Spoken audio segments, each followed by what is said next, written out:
आप सभी भाई बहनों का आध्यात्मिक ऑक्सीजन की लघु ज्ञान संदेश कक्षा में एक बार फिर स्वागत है।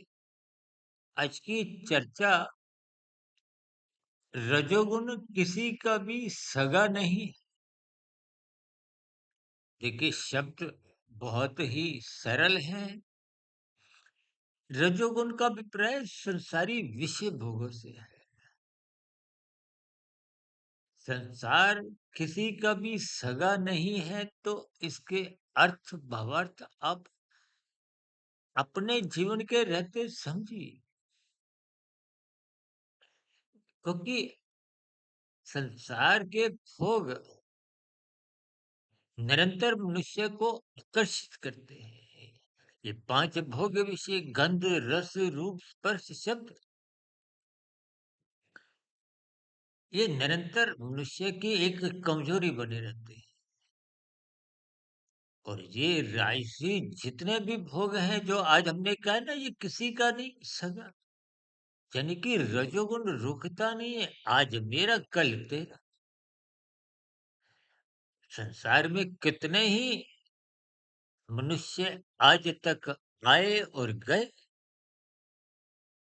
ये संसार को हो, संसारी वैभव को हो, संसार के सुख सुविधा के साधन को हो, ये निरंतर संसार में ही रहते हैं। ये आपके साथ नहीं जाते। और मैं तो यह तक कहता हूं, युवावस्था में प्रौढ़ावस्था तक जब तक आप इन संसाधनों को, पांच भोग्य विषयों को भोगते हो, लेकिन प्रौढ़ावस्था के बाद तो इंद्रियां ही कमजोर हो जाती हैं। तो फिर जीवन के रहते हुए भी जे आपका रजोगुण सगा नहीं रहता, आपका साथ नहीं देता।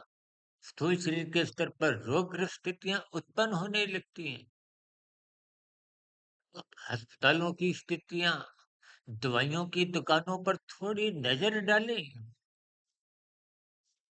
आप पाओगे कि ये सभी भोग विषय निरंतर आपके मारे छूटते ही है।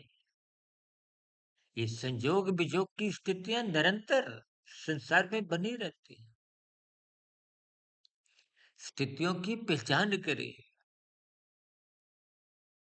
नित्य जो सगा वाली स्थिति है वो तो आत्मा परमात्मा की है।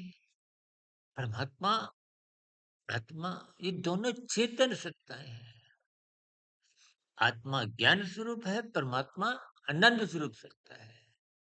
आत्मा परमात्मा का सजातीय संबंध है। इसलिए ये दोनों सत्ताएं सगी हैं। संसारी सुख इनका आत्मा का तो विजातीय संबंध है। जिस शरीर को, जिस रजोगुण को आप और हम भोगने में अपना जीवन यूं ही गंवाते हैं, वो भोग विषय, उन भोग विषयों के परिणाम स्वरूप ही आपका मरा एक जन्म होता है। स्थितियां कुछ रहती हैं, बचपन अवस्था, किशोर अवस्था, युवावस्था, वृद्धावस्था, अंतिम स्थिति तो वृद्धावस्था में ये सभी स्थितियां पैराई हो जाती हैं। आज हमने वीडियो का नाम केवल इस दृष्टिकोण से ही रखा कि रजोगुण किसी का सगा नहीं, ये संसार किसी का सगा नहीं। इनके अर्थ समझे, इनके भावार्थ समझे।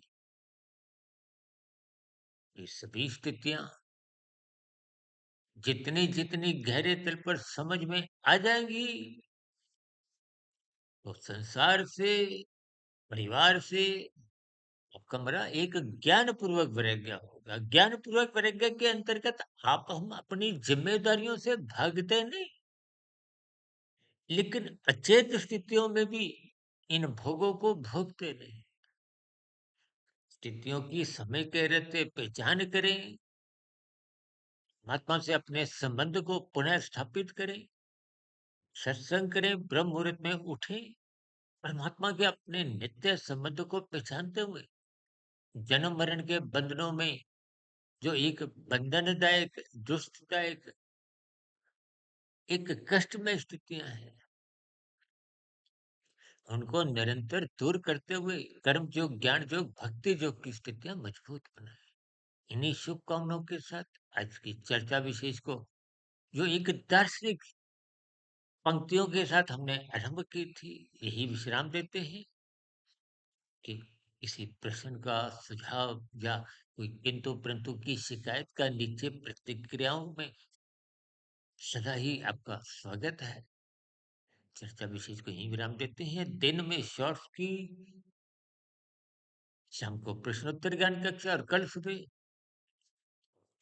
ब्रह्म मुहूर्त ज्ञान उपदेश कक्षा में फिर किसी विषय के साथ मुलाकात करेंगे। तब तक आप अपने आध्यात्मिक मित्र सुधीर भाटिया फकीर को इजाजत दें। वीडियो विशेष को सुनने के लिए आप सभी भाई बहनों का बहुत बहुत धन्यवाद।